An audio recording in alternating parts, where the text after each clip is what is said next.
Assalamualaikum warahmatullahi wabarakatuh. Yang saya hormati rekan-rekan dimanapun panjenengan berada. Bagaimana kabarnya? Saya harap panjenengan semuanya dalam keadaan sehat dan kabar baik. Baik, pada kali ini kita akan belajar tentang materi yaitu kelompok sosial. Materi ada 4 ya yang akan kita bahas pada pertemuan ini. Yang pertama adalah fungsi kelompok sosial. Kemudian yang kedua adalah latar belakang terbentuknya kelompok sosial. Kemudian yang ketiga, faktor-faktor yang perlu diperhatikan dalam pembentukan kelompok sosial.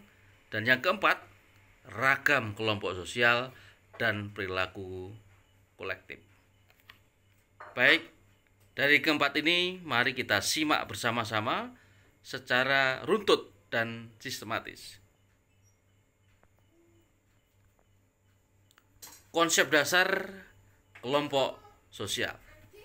Pertama adalah pengertian dan ciri-ciri kelompok sosial, kemudian fungsi kelompok sosial, serta yang ketiga, kelompok sosial dalam pendekatan sosiologi. Pengertian dan ciri-ciri kelompok sosial.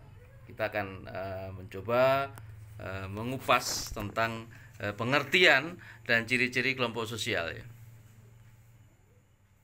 Jadi fungsi kelompok sosial pertama bagi individu adalah sebagai sarana pendidikan. Kemudian juga sebagai sarana untuk menjalin hubungan sosial. Karena dalam kelompok sosial sebagai media sosialisasi, media edukatif, kemudian untuk interaksi sosial ya, sekaligus juga sebagai problem solving. Ketika ada masalah, ada problem, di sanalah pemecahan masalah akan sangat dibutuhkan bagi individu. Kemudian bagi masyarakat ya, pertama adalah pembentuk struktur sosial dalam masyarakat. Kemudian pembentuk nilai dan norma masyarakat serta pengawas sosial. Ini adalah fungsi kelompok sosial bagi masyarakat. Kelompok sosial dalam pendekatan sosiologi bahwa kelompok sosial merupakan bagian dalam masyarakat dan setiap anggota masyarakat terkait dan berhubungan dengan kelompok-kelompok sosial.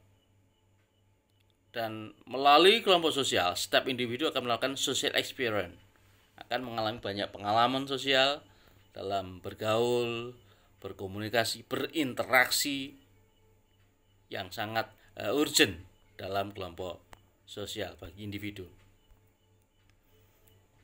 Pembentukan kelompok sosial bisa berdasarkan latar belakang terbentuknya ya.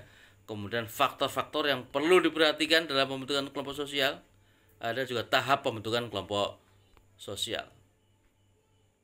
Latar belakang terbentuknya kelompok sosial. Nah, ini ada banyak sekali ya. Pertama adalah hasrat untuk meneruskan keturunan. Bagaimana kita sebagai makhluk individu, makhluk masyarakat ingin terus melakukan meneruskan keturunan dari generasi ke generasi. Kemudian juga sebagai pengalaman praktis intelektual serta emosional. Nah, ada ikatan darah maupun keturunan ya. Kemudian juga kesamaan kepentingan, ketika punya kesamaan kepentingan, kesamaan dalam visi, kesamaan dalam sebuah kemanfaatan, serta kesamaan daerah, bisa juga karena kesamaan ciri fisik maupun keinginan untuk meningkatkan efisiensi dan efektivitas bekerja. Serta yang terakhir adalah dorongan untuk mempertahankan hidup. Maka dengan latar belakang itulah akan muncul kelompok-kelompok sosial.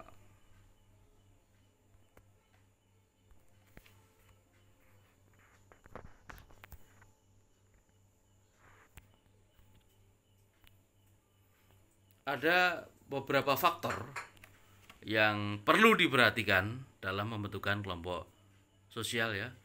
Di sana bisa dibedakan karena faktor tujuan. Karena dengan tujuan apa yang ini dibangun akan menentukan dalam pembentukan kelompok sosial. Misalkan tujuan ya untuk melestarikan budaya, akan muncul kelompok sosial bidang budaya, atau mungkin ada tujuan karena kesamaan ide-ide dari anggota atau masyarakat, atau mungkin karena ada persepsi ya. Persepsi yang sama yang dibangun ya. Kemudian motivasi ya, ada motivasi, ada sebuah keinginan yang sama, kemudian independensi ya, kemandirian, kemudian organisasi serta interaksi. Inilah ya merupakan faktor-faktor yang perlu diperhatikan dalam pembentukan kelompok sosial. Kalau kita bicara pembentukan atau tahap adalah mulai tahap pembentukan forming ya, kemudian tahap menghadapi konflik, karena setiap organisasi sosial atau kelompok sosial akan mengalami tantangan maupun konflik. Kemudian yang ketiga tahap pembentukan struktur ya, norming ya. Kemudian tahap produktivitas atau performing, bahkan yang berikutnya lagi tahap pembubaran atau adjustment. Ini adalah tahap pembentukan kelompok sosial. Ada ragam kelompok sosial serta partikularisme dan eksklusivisme kelompok dalam masyarakat. Mulai dari ragam kelompok sosial, kemudian universalisme, partikularisme, dan eksklusivisme kelompok. Coba kita perhatikan baik-baik contoh kelompok sosial yang pernah Anda temui di lingkungan sekitar Anda ya. Ini contoh kelompok sosial ya. Ada komunitas sepeda ya, komunitas motor trail misalkan. Ada orang yang antri bareng-bareng satu tujuan sama, antri beli bensin di pom misalkan. Ada komunitas sosial atau kelompok sosial ya yang lain. Ini juga menjadi contoh-contoh yang nyata yang bisa kita temui di lingkungan sekitar kita. Kemudian ragam kelompok sosial dan perilaku kolektif. Karena kelompok sosial itu ada kelompok primer dan sekunder, ada kelompok formal dan informal, ada kelompok referensi dan membership, ada kelompok in-group dan out-group, ada kelompok okupasional dan volunteer, serta kelompok Gemeinschaft dan Gesellschaft. Ini adalah ragam kelompok sosial dan perilaku kolektif. Ya, di sana ada kelompok kolektif ya, misalkan kerumunan, kemudian di publik ya. Kemudian kelompok sosial berdasarkan tujuannya ya, ada kelompok percakapan, ada kelompok rekreasi, ada kelompok keterampilan, ada kelompok pendidikan, ada kelompok sosialisasi, kelompok mandiri, kelompok pemecah masalah, kelompok penyembuhan, bahkan pada kelompok keagamaan. Kelompok primer dan kelompok sekunder ya. Apa ciri-ciri kelompok primer? Apa ciri-ciri kelompok sekunder? Ini memang punya ciri khas yang berbeda antara kelompok primer dan kelompok sekunder ya. Kelompok formal dan informal ya. Jadi mengapa sih institusi pendidikan seperti sekolah seringkali disebut adalah kelompok formal ya. Kemudian mengapa hubungan persahabatan antara beberapa orang dekat disebut dengan kelompok informal. Kalau kita bicara formal, lebih cenderung keseragaman waktu, keseragaman dalam berbusana, keseragaman dalam menentukan materi, kemudian tempatnya, waktunya, semua ditentukan untuk diikuti secara formal. Kalaupun informal, lebih fleksibel dari sisi waktu, kemudian tidak perlu berseragam, materinya juga sangat sangat bebas, tidak ditentukan begitu saja. Ini adalah kelompok formal dan kelompok informal. Ada lagi kelompok referensi dan membership, juga hal yang sangat berbeda di sini ya. Kelompok referensi ya merupakan kelompok orang yang secara nyata mempengaruhi perilaku baik secara langsung maupun tidak langsung. Ada lagi kelompok membership ya, yang merupakan kelompok yang secara fisik menjadi anggota kelompok. Bukti keanggotaan biasanya ditunjukkan dengan kartu anggota secara resmi, secara formal ya. Ada kelompok in group, ada kelompok out group ya. Kelompok in group dilandasi oleh faktor simpati dan kedekatan secara pribadi dengan anggota kelompok lainnya. Adapun out group ditandai dengan rasa antagonisme atau antipati terhadap kelompok lain. Ini yang perlu difahami dan dibedakan antara kelompok in group dan kelompok out group. Ada lagi kelompok okupasional dan volunteer ya. Kelompok okupasional ya identik dengan kelompok profesi. Kemudian sekumpulan individu dengan memiliki keahlian tertentu, memiliki etika profesi dan kode etik profesi ya. Ini namanya kelompok okupasional. Misalkan kelompok ID ikatan dokter ya. Ikatan dokter, ada lagi asosiasi dosen. Ini juga memiliki ciri khas yang berbeda, memiliki etika profesi dan kode etik, dan memiliki keahlian tertentu sesuai dengan kelompok tersebut.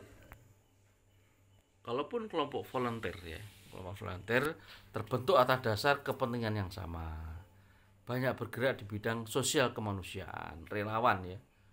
Jadi orang yang ingin membantu masyarakat, misalkan ada bencana, ada banjir, ada gempa bumi, ini kelompok-kelompok volunteer cenderung memang ingin selalu membantu masyarakat, dan ini memang lebih cenderung sebagai kelompok kepentingan sosial. Kemudian juga memenuhi kepentingan anggotanya tanpa mengganggu masyarakat lainnya. Itu adalah kelompok volunteer. Kemudian ada lagi kelompok Gemeinschaft dan Gesellschaft ya. Gemeinschaft adalah hubungan batin, murni, alami dan kekal. Kemudian rasa pengertian, understanding, dan kemauan bersama atau common will ya, identik dengan masyarakat desa. Ini adalah Gemeinschaft. Jadi murni, alami dan kekal ya. Kemudian kemauan bersama atau common will, kemudian identik dengan kelompok desa. Kalau Gesellschaft ini adalah kehidupan bersama dengan masa berlangsung cenderung singkat, pola pikir terbuka, dan memiliki spesialisasi tinggi, identik dengan masyarakat di kota. Ini dua hal yang beda antara Gemeinschaft dan Gesellschaft ya. Perilaku kolektif ya, ada disebut kerumunan ya. Kerumunan yang berartikulasi dengan struktur sosial. Kerumunan bersifat sementara atau casual quotes. Kerumunan berlawanan dengan norma hukum, laws quotes. Misalkan kerumunan reporter atau supporter sepak bola, jumlahnya banyak ya, mengepeki jalan dan sebagainya ya, dan ini bersifat sementara atau casual words. Kemudian publik ya, bahwa individu-individu yang menjalin interaksi melalui media atau alat komunikasi atau pesan berantai. Ada kelompok vested interest, ada kelompok newcomer, dan kelompok pasif. Kelompok sosial berdasarkan tujuannya ya. Ada kelompok percakapan sosial, kelompok rekreasi, kemudian kelompok pendidikan, kelompok sosialisasi, kelompok penyembuhan, kelompok mandiri, kelompok keagamaan, kelompok keterampilan ya. Ini yang menjadi tujuan tiap kelompok sosial yang ada. Ada universalism, particularism, dan eksklusif kelompok. Ini menurut person ya. Baik, setelah kita mempelajari materi ini, nanti silahkan ada soal 4 ini, silahkan dikerjakan. Akan kita siapkan link soal, dikerjakan di link secara online. Batas waktu mengumpulkan tugas adalah 1 minggu dimulai hari ini. Baik, terima kasih atas segala perhatiannya. Silakan disimak. Salam sehat dan semangat. Terima kasih. Wassalamualaikum warahmatullahi wabarakatuh.